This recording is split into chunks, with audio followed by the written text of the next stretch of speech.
I was 22 years old, and I was going to college. I was going to St. John's University studying psychology, and I needed a bartending job to put me through college.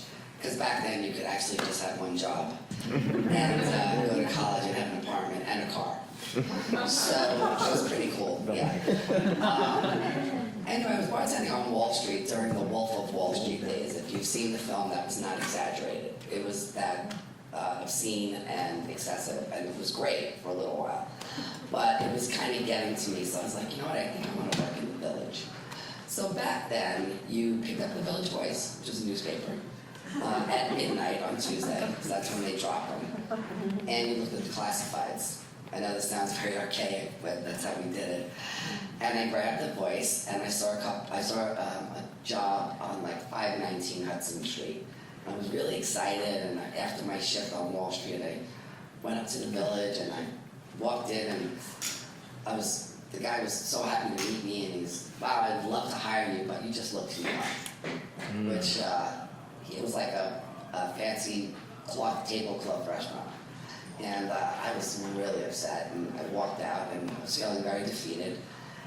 And I walked down Hudson Street to go back to the subway, to go back to Brooklyn, and the sky opened up. It just started pouring rain. And I ran into some just random bar to get out of the rain. That's Henrietta Hudson today. So, yeah, if it didn't rain that day, I wouldn't be here. You guys would probably be here. So I ran into the bar. It's 438 Hudson Street, and at the time it was the cubby hole. It was the original cubby hole. It was half the size of Henrietta's. I popped in. The bartender was this really cool, dyke, this big dyke. Her name was Jeannie Fredwin. She was super friendly, and, honey, what are you doing out in the rain, and blah, blah, blah. And I said, I told her what I was doing. She goes, well, we're looking for a bartender. And I met the manager, and I got hired on the spot. And I kept my job on Wall Street because I needed the money. And they'd given me Monday night and Saturday afternoons, slowest shifts in the market. And I said, no problem, I'll take them. And then I did everything. And within, literally 2 months, they moved me up to the best shifts because I'm good at what I do. And people who worked there, they were upset because they got fired, but whatever. So, it was really easy. I just put all the money in the register. It wasn't really rocket science. But I got to meet people. My partner behind the bar was this woman named Dee Meadows, who was the first woman to ever be hired in a gay bar in New York City when the mob ran them. I mean, she was just so dapper. And she had a boutique on Bleecker Street in the 60s. And she taught, we were both Scorpios. And, so I think she was like my dad's age. And then it was me. I was 22. But the person that really made the most impact on me, so I worked Monday night. And I had my bouncer, her name was Stormé Delagrier. And Stormé, this is Stormé. She was a dear friend of mine. And, when my mom first heard I was working in the Village, in the bar, she was like, because, the Wall Street job, I was home early, Also, I had my own apartment at 19. You could do that back then. Nobody stayed home. Everybody just moved out. My mom met Stormé, and she said, I will never worry about my daughter working nights again. So Stormé was 65 when I met her, and she was the bouncer at Cubby Hole. And, Monday nights it would be really quiet, but we had to stay open until 4 a.m. And I would study my psychology books from 1 o'clock to 3. And then Stormé would tell me stories about her life at the end of the night. And she's a fascinating woman, and I'm dedicating my time to Stormy's story. So she lived at the Chelsea Hotel, so when we closed at night, I would drive her up to the Chelsea Hotel, jump on the FDR, and go back to Brooklyn. But we became fast friends. We were really very connected. So Stormy's story goes something like this. She was born in New Orleans, Christmas Eve, 1920. Her mom was black, her dad was white, which was not, was frowned upon, of course. But her mom was a domestic for this family, and the man of the house left his whole family for Stormy's mom. so it was even more scandalous. Stormé was born, she was very light-skinned, and so like the black kids didn't really want to hang out with her, and the white kids would eat her up all the time, and she was like left hanging on a fence. I mean, she lived to the day she died from a wound like that. She loved singing, and I say she because that's how she identified with me. Like, she told me her story because her story evolved.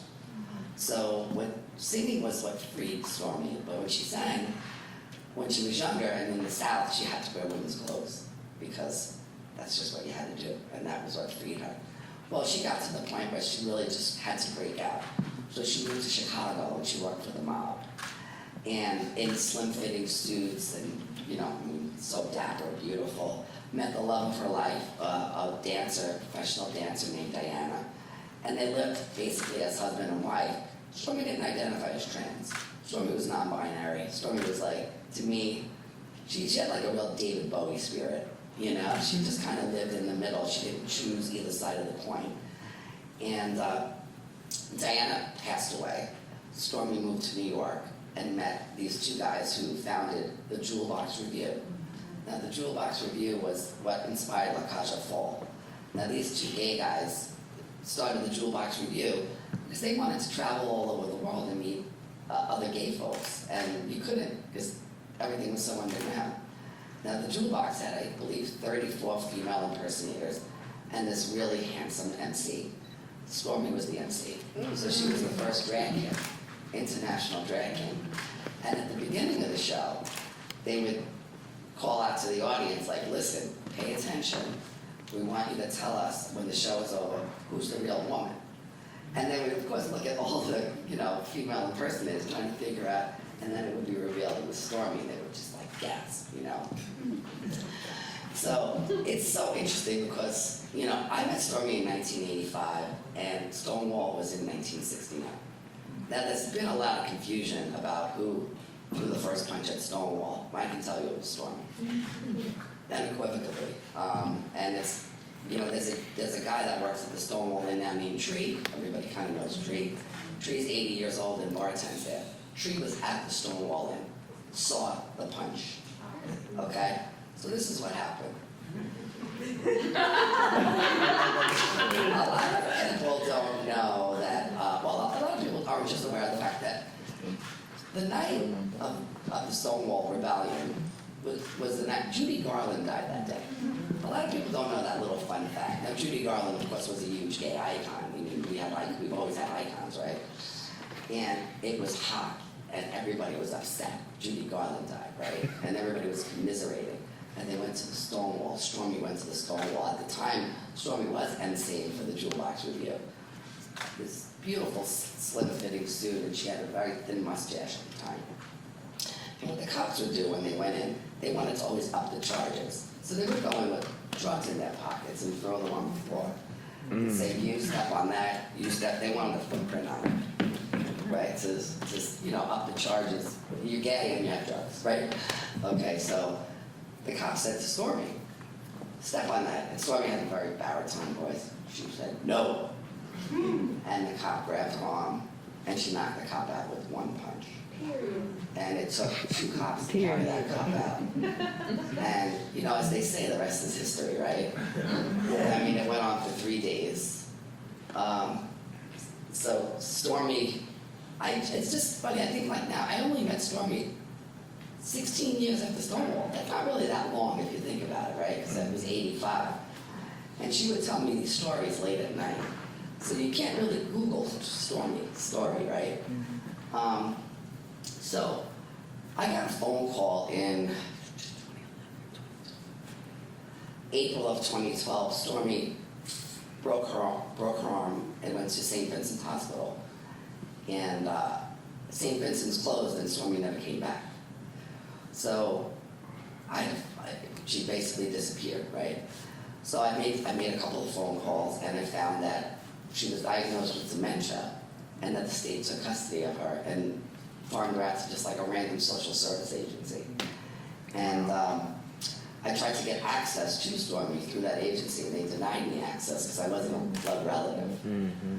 So I reached out to Congressman Nadler, who now is the head of the judiciary, you know, investigating the person in the White House. And he put me in touch with an attorney, and I petitioned the city and the state, and I got legal guardianship for Stormé. Wow. So it just all ran full circle. So like the last 4 years of her life, I got to take care of Stormé. Stormé brought me so much joy. People would say, wow, Stormé was so lucky. You know, I was the lucky one. So I just wanted to honor this person this month. Thanks.